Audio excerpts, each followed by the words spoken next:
to the rest area of Germany Autobahn, and we are today going somewhere, and I'm gonna take you with me, so stay tuned.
We are driving M5 today, the LCI M5, so it's the facelifted one. So it's the BMW way to tell you there's a facelifted M5.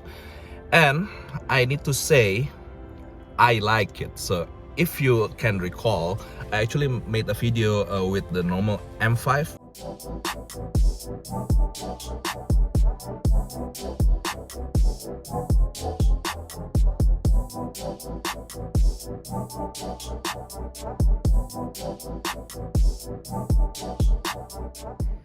And the best thing about this car, it looks like this, but it has the V8. And check out this out.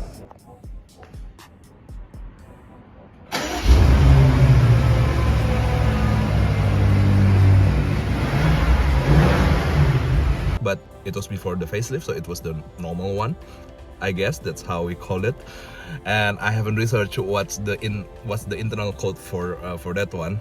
But this new one, actually, it is getting better. I mean, I think first thing first, from what I touch, BMW makes some interesting update here and there, which is not bad.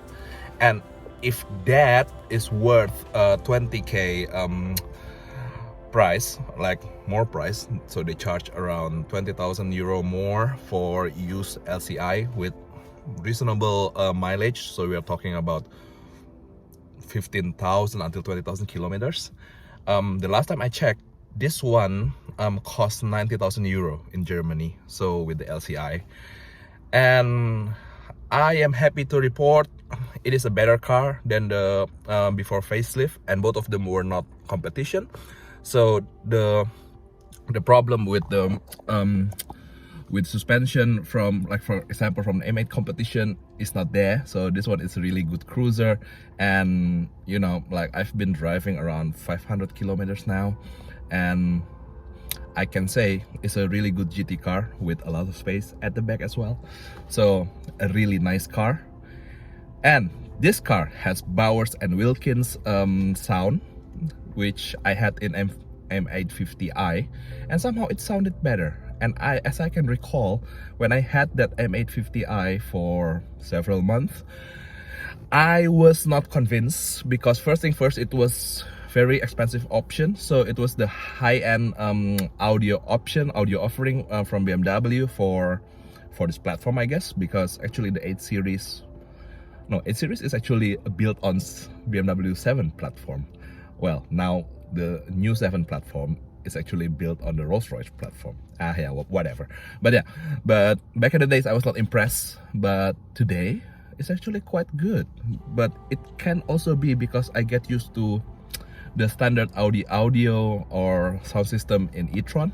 That's why this one is literally a step up. And yeah, and some of the buttons like down here in the middle console is actually really nice to touch. It's in piano black, which is not my go-to normally, but it just feels so plush. So yeah, that's a little bit of upgrade, I guess. Yet one thing that I noticed directly this car is very quiet, and that M5 that I drove was from 2019, so it was actually already quieter than the first generation, like the first lot of M5 before it was filtered. But this one is even quieter, so cold start literally didn't do anything. And funnily enough, that M8 competition was a little bit louder during cold start, whereas this one is literally like a normal 6-cylinder new car, if that says something to you. So it's very quiet, but then it has 600 horsepower, and I need to say the transmission and how it drives is actually quite more comfortable side in comparison to M8 competition. A little bit more to the side of M850i, but with a little bit more sauce, if you can understand that. So it's in between of M850i and M8 competition, which is actually good because M8 can get jerky from time to time. So if I can put it this way, M8 really urges you to run, so the car really wants to unleash its power, whereas this one is like a controlled power, which is actually nice. But then we're gonna drive this car a little bit more, so I think in total it's gonna be around 1,500 kilometers, 2,000 kilometers over 3 days. So yeah.